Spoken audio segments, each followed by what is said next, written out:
Hello. In this demonstration, I'm going to explain to you how to use the tool called Eclipse. Now, I have a shortcut for Eclipse on my desktop. When I open that, it will ask me what is that workspace that we need to work with. Now, workspace is a folder where you can keep all your files as part of your code. So, I'm going to go select something like d:/Java work or Java workspace.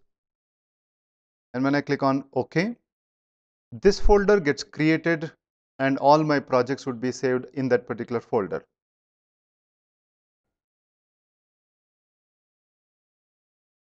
So here is my Eclipse opened. The welcome screen can be closed, and anytime if you want you can get that back by using help, welcome. And it's a good idea to go and have a look at this overview and samples and some tutorials to understand what is new with this. Now take some time out and visit these pages. Now what you see on the screen is called a workbench, and the workbench is made up of a menu bar, a toolbar, and a lot of panes here. Now these panes in Eclipse are called views, so hence you have a menu option called show view, and as you can see there are many of them which are shown over here. Now you can always close any of the views and then get them back from show view and project explorer.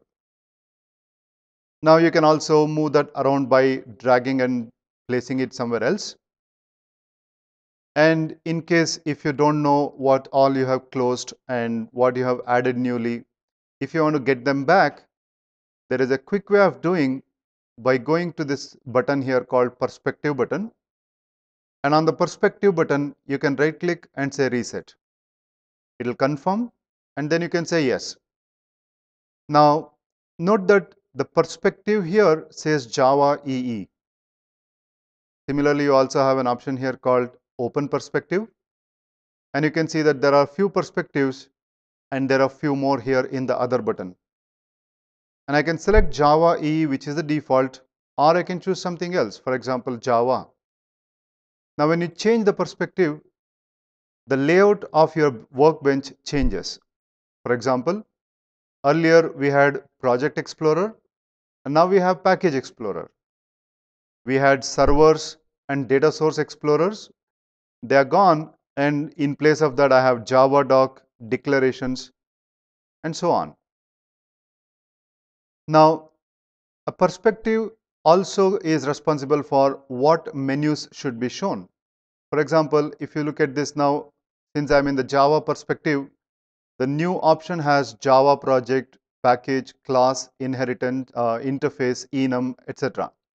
However, the moment I switch to a different perspective, the menu file new has a different set of options, JPA project, enterprise application project, and so on. That also will be affecting some of the right click options, and these perspectives can also be customized. For example, in the Java perspective, if I am not interested in task list and declarations, and I also want some other view such as Project Explorer, so I can select that Project Explorer. I can also have a navigator,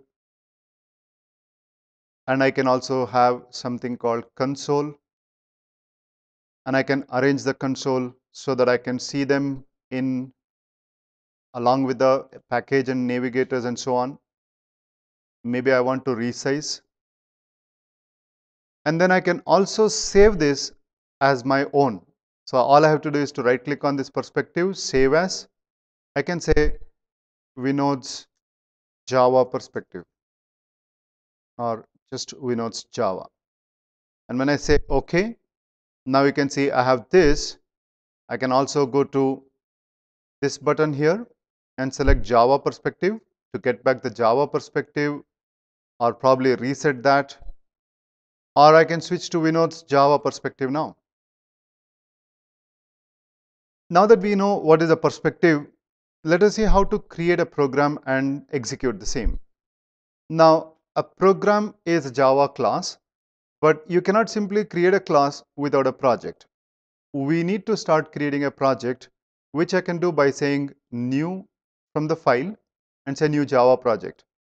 Alternately, there is a small toolbar here which says new Java project, or another way is in the package explorer I can say new Java project. Even in the project explorer I can say new Java project. Of course, if you don't see a Java project, you can always go to other and search for Java, and then you can see that you will see a Java project over here, and then select that and say OK. Now my favorite is to go with this toolbar button and select a Java project. When you create a new Java project, you will see a dialog box where you give a Java project name. For example, I'll type Java Basics. Note that it is going to be created under our workspace folder. Under that, a folder for each project will be created. Now, generally we create this project and say finish, but first time we will say use an execution environment JRE and ensure that we are abiding by the standard edition 1.7. So that is because we are learning 1.7 version of Java. Now you can also specify a different JRE. Now that depends on what JRE is installed. Now if you remember in our C drive program files, this is the folder that was available. So you can also install multiple different versions of Java and then check that as well. You can also specify that, hey, whatever the JRE that is currently defaults to your workspace, use that. Now this would be helpful if you are downloading somebody else's project and they have specified use default JRE, then it will pick up the JRE from your workspace, not from what the original author has used.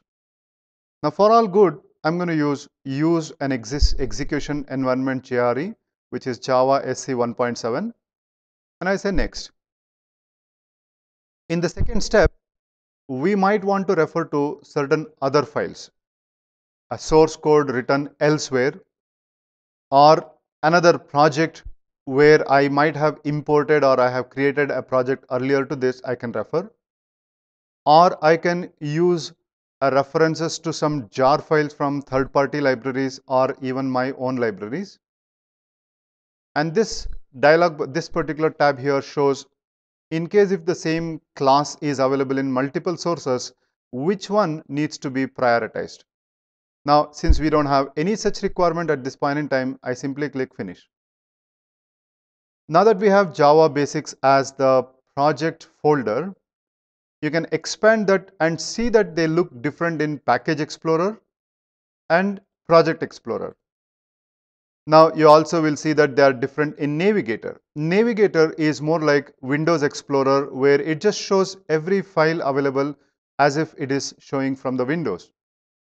Whereas if I go to Package Explorer, this is more to see with what files I have referenced and so on.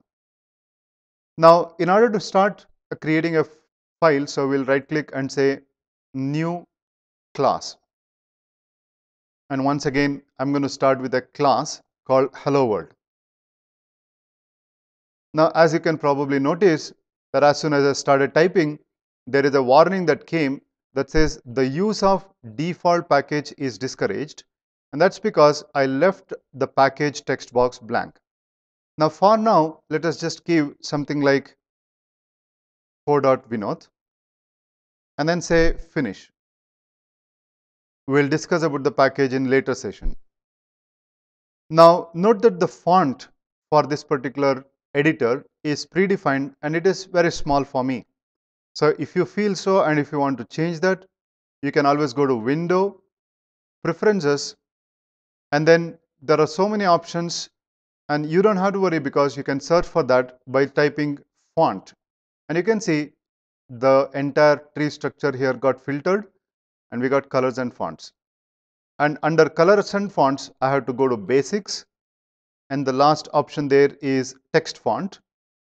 I edit and I choose 14 as my font and say OK, OK. And now that this is readable, I can start working with this class. So the class was created for me, and at the same time, the Eclipse IDE also has compiled this source code. For example, if I go to this navigator, and you will see that under SRC, there is a package folder called co. Within that, there is a folder called Vinod. Within that, there is a file called hello-world.java. But at the same time, like SRC, there is another folder called bin, standing for binary. And there is a co, Vinod, and hello-world.class. And now that is a compiled edition of my source code. Anyway, let us add a main function. Now, to write a main function, you don't have to really start typing completely, but there are a lot of templates, and I can type main, control space, and enter to get the main functions template. Similarly, to print something on that using system.out.println, I just have to type syso, which is actually a short form for sysout, and control space. It will give me the system.out.println, and then I use a double quotes and I type hello world. And you can save the file and then execute. Now, to execute this, you can do it in different ways. You can right click on the file, run as Java application, one way to do. Another way to do is to click on this green button here to say run as, and it will execute the same. You can also do that by using run and run button. Also notice that there is a shortcut for the same by saying Control F11 on your keyboard. I'll just click this button and let's see what happens. And when I execute that, it'll ask you, hey, you might not, you want to execute this as a server or a Java standalone application. Now, since ours is a standalone application, I would say Java application. I say OK, and that gets executed.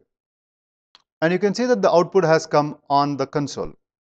Now, if this console is not visible clearly, you can always bring this back to whichever suitable position, and then you can access the console from there. So now that we have understood how to get started with the basics of a Java program using Eclipse, let us just quickly summarize. So Eclipse is downloaded from eclipse.org/downloads, and it is a free to use and it's an open source. Now, in fact, the Eclipse software is developed using Java itself.